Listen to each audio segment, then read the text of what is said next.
10 مئی کے دن کو دوبارہ اگر آپ ریکال کریں کہ جب رات کی تاریکی میں انڈیا کی طرف سے پاکستان کے ایئر بیسز پہ،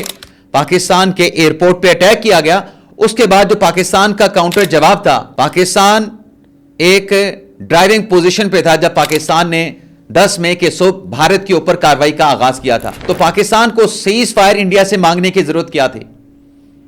انڈیا کے ترجمان خود یہ اعتراف کر رہے ہیں کہ پاکستان نے ان کی 26 ملٹری جو سائٹس ہیں ان کو ٹارگٹ کیا ہے،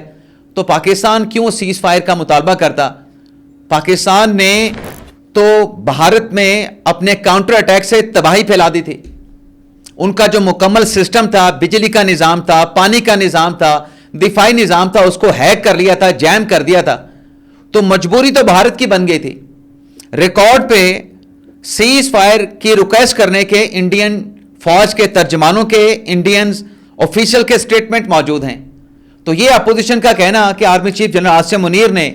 جو ملاقات کی ہے، ان کو جو ملاقات کے لیے صدر ٹرمپ نے مدعو کیا ہے، وہ کس بحاف پہ کیا گیا؟ وہ ان کی کامیابی پہ۔ اور پھر ڈونلڈ ٹرمپ نے بتایا بھی ہے، شاید نہ انڈیا کی اپوزیشن کو پتہ چلا ہے، نہ مودی سرکار کو پتہ چلا ہے، اس ملاقات کے خلاف جو وبیلا انڈیا کی اپوزیشن کر رہی ہے یا انڈین سرکار کی طرف سے کیا جا رہا ہے، کہ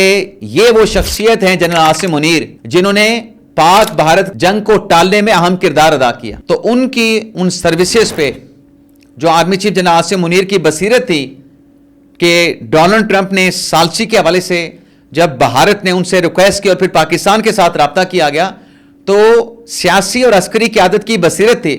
اب عسکری قیادت میں تو پھر جنرل عاصم منیر صاحب ہی ہیں، انہوں نے بھی کہا کہ ٹھیک ہے، اگر انڈیا یہ اس قسم کی حرکتیں، یہ سازشیں، یہ جہریت، یہ ایڈونچر نہیں کرتا تو بالکل سیز فائر ہو جائے، لیکن جو ایشوز ہیں اس کے اوپر بات چیت بھی ہونی چاہیے۔ تو اب انڈین اپوزیشن اپنے وزیر اعظم سے سوال پوچھ رہی ہے کہ کیا ہماری یہ ڈپلومیسی کی ناکامی، اور ساتھ میں یہ بھی کہا جا رہا ہے کہ جو نریندر مودی صاحب ہیں، جو کسی بھی ملک کے سربراہ کے ساتھ ملتے ہیں، ان کو ہگ کرتے ہیں، گلے لگاتے ہیں، تو انڈین اپوزیشن یہ کہہ رہی ہے کہ یہ گلے لگانے سے انڈیا کی جو سفارتکاری ہے اس میں کامیابی آپ کو نہیں مل سکتی۔ اب یہاں پہ آپ یہ دیکھیں کہ انڈیا کو سفارتی محاذ پہ ناکامی کا جو سامنا کرنا پڑ رہا ہے، پاکستان نے بہترین سفارتکاری کی۔ پہلگام واقعے کے بعد جو بے بنیاد الزامات یا جھوٹے منفی ہتھکنڈے جو مودی سرکار نے استعمال کیے، اس میں ایک فیکٹر یہ بھی ہے کہ جو کینیڈین انٹیلیجنس ایجنسی کی جو رپورٹ ہے اس کو ذرا آپ دیکھ لیں۔ اب کینیڈین انٹیلیجنس ایجنسی کی رپورٹ، اینول رپورٹ، اس میں کیا کہا گیا ہے کہ انڈیا کے جو آفیشلز ہیں اور انڈیا کے جو ایجنٹس ہیں کینیڈا کے اندر،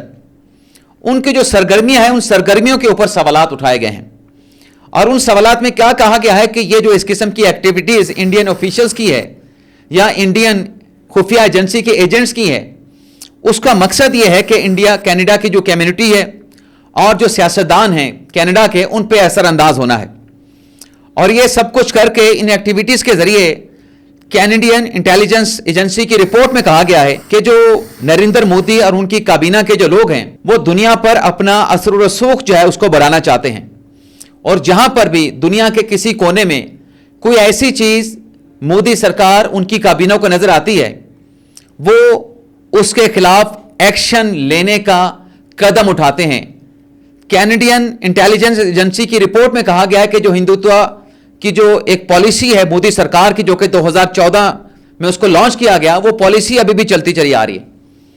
تو کینیڈین انٹیلیجنس ایجنسی کی رپورٹ میں یہ کہا گیا ہے کہ ہردیپ سنگھ نجر کا جو قتل 2023 میں ہوا، 2024 میں اس قتل کے الزام میں 4 لوگوں کو گرفتار کیا گیا، مقدمہ کینیڈا کی عدالت میں زیر سماعت ہے، لیکن اکتوبر 2024 میں ہردیپ سنگھ نجر کے قتل کے الزام میں جو انڈیا کا ہائی کمیشن ہے کینیڈا میں، اس کے 6 سفارتی جو اہلکار تھے ان کو کینیڈا نے بے دخل کر دیا، ملک بدر کر دیا۔ اور ساتھ میں رپورٹ میں یہ بھی بتایا گیا ہے کہ اس رپورٹ میں جو کینیڈا کی پولیس ہے اس کی طرف سے اکتوبر 2024 میں اعلان کیا گیا کہ کینیڈا کی پولیس کے پاس یہ شواہد موجود ہیں کہ اس ہردیپ سنگھ نجر کے قتل کے پیچھے انڈین جو آفیشلز ہیں، انڈیا کے جو ایجنسیاں ہیں، وہ انوالو ہیں۔ تو کینیڈا کی انٹیلیجنس ایجنسی کی رپورٹ میں اپنی حکومت سے یہ اس کو پرپوز کیا گیا، اس کو ریکمینڈ کیا گیا کہ جو انڈین آفیشلز کی، انڈین ایجنٹس کی جو کینیڈا میں ایکٹیویٹیز ہیں، چاہے وہ مذہب سے جڑی ہیں، یعنی مذہبی ہیں، سیاسی ہیں، ثقافتی ہیں، کینیڈا کو ان تمام ایکٹیویٹیز کے حوالے سے خود کو بے خبر نہیں رکھنا چاہیے، بلکہ ان ایکٹیویٹیز سے کینیڈا کی حکومت کو خبردار رہنا چاہیے، کیونکہ ایسی ایکٹیویٹیز میں انوالو ہو کے جو مداخلت انڈین ایجنٹس اور سرکاری انڈیا کے آفیشل کر رہے ہیں، تو اس کا مقصد یہ ہے کہ ایسی کوئی بات جو انڈیا کے اینٹی انڈیا کوئی بات اگر کوئی چیز سامنے آتی ہے تو ان کے خلاف یہ ایکشن لیتے ہیں۔ تو یہ جو اس قسم کی رپورٹس ہیں وہ بھی مودی سرکار کی جو انڈیا سے باہر اور انڈیا کے اندر جو اس قسم کے ایلیمنٹس ہیں جس کو اینٹی انڈیا یہ سمجھتے ہیں، ان کے خلاف مابرائے قانون اور مابرائے آئین جو ایکشن لیے جاتے ہیں، اس کے اوپر ساری داستان جو ہے اس کینیڈین انٹیلیجنس ایجنسی کی رپورٹ میں جو ہے اس داستان کو رقم کر دیا گیا ہے، تحریر کر دیا گیا، اور یہ آپ یوں سمجھیں کہ ایک پورا کیس ہے انڈین آفیشلز کے خلاف اور انڈیا کی خفیہ ایجنسی کے خلاف۔ اجازت چاہتے ہیں ناظرین، اللہ حافظ۔